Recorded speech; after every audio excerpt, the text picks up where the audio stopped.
think they're buying a house, but in reality, people are buying a mortgage unless they're paying cash. And so as a real estate agent, I'm actually mostly dealing with lenders, their rules, and also taking all that knowledge and helping my clients to purchase the home. So for example, in a lot of my deals, I spend 2 to 3 weeks of my time going back and forth with the lender and the other agent to make sure we can actually get you a mortgage on that property.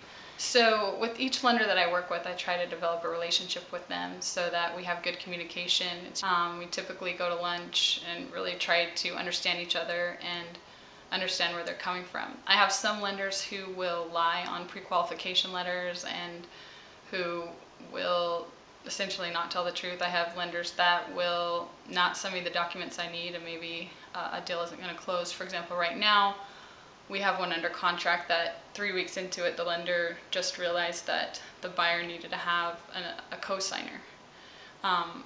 This client has put $10,000 down of earnest money, and my seller is probably going to get that $10,000 of earnest money, and the deal's not going to go through because their lender was not honest and wasn't able to communicate with their client to let them know they needed some extra steps.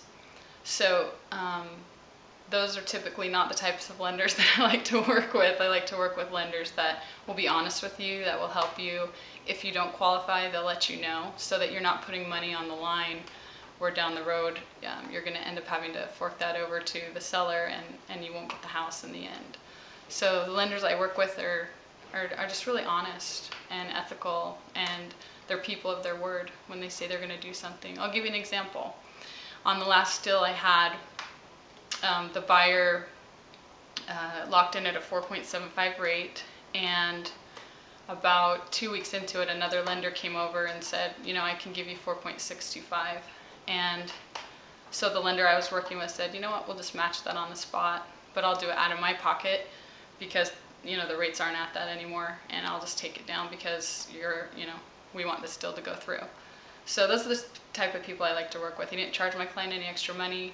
He just took the rate down and saved him about couple thousand dollars in fees. I've noticed that when I sit down and talk with the lender and explain my view of the importance of money and that I want to protect my client's money, that when I get a pre-qualification letter, I want that letter to state the truth.